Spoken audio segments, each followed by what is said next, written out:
Happy High Holy Month, don't you know?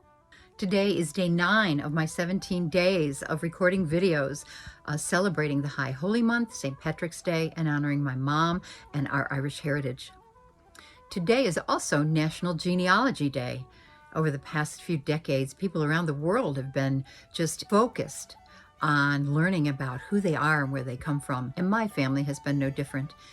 Before she passed, my mother and some of her siblings and other members of the family really did extensive research and put together information in a green folder, don't you know? And it is the story of our family's heritage. I'm looking at the page to read it to make sure I get it right. From 1826 to 1983. It's a treasure, and it really has encouraged all of us in our family to be more aware of who we are and where we come from. When my mother passed in March of 1999, my daughter and I decided that we wanted to return to Ireland to see if we could actually find any of our family.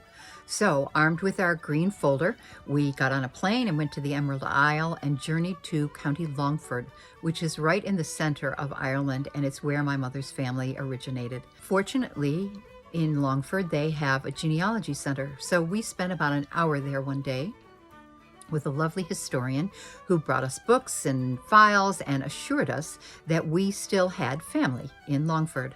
And she said they were 2 brothers and they were operating the family farm, and gave us directions on how to get there. We were so excited. We were actually going to meet someone from our ancestry that could tell us more about our family. So we drove into town, followed the directions to the farm, pulled in a driveway, and didn't see anybody around.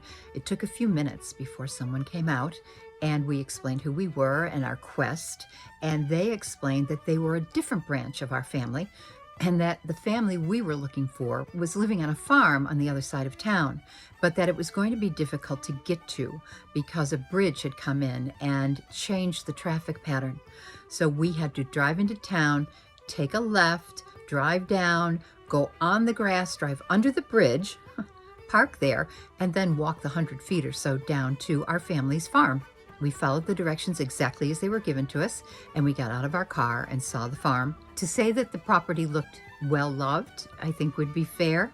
It was a white house with a number of outbuildings, including a barn around it. There was a moment, I will confess, when I wondered if we were doing the right thing, but then again, in the back of my mind, it was like, this is your family, so you need to set aside any trepidations and walk down the driveway. So, hand in hand, my daughter and I walked down the driveway, and as we did, a person came out of the barn in front of us. I'm going to do my best to fairly describe this person. He was leprechaun in size.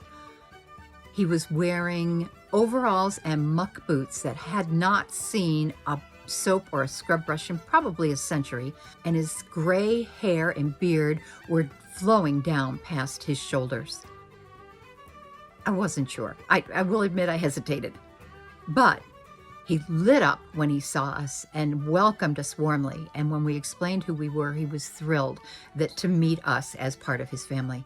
He then insisted on taking us on a tour of the rest of the farm and showed us every nook and cranny and fence and stream and rock on the property with great pride. As we walked, he told us some of his personal history, that he was 85 years old and that his older 87-year-old brother was still in the house, and we'd have to come back and meet him as well.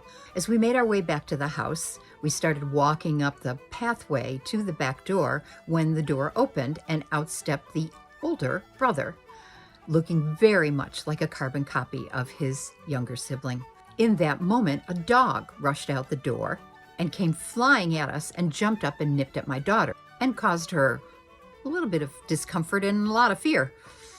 And so, seeing what had happened, the younger brother with us insisted that we had to come into the house and get some ice on it to make sure that she was all right.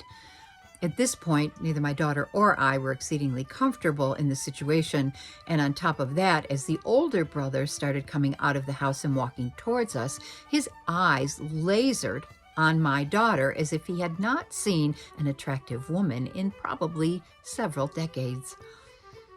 As my daughter noticed the man's look, she turned to me and said, "Mom," at which point In my best motherly instructions, I said to her, "It's all right.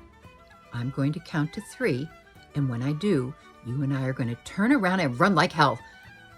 And that is exactly what we did, with the brothers running after us. Oh, we got to the car, jumped in, locked the door, and started driving away. And as we did, we could see the brothers in the rear view mirror, and they were standing in the middle of the road, jumping up and down, going, "No, no, you mustn't go. You must come back, come back." Yeah. So that is our family story of meeting our Irish ancestors.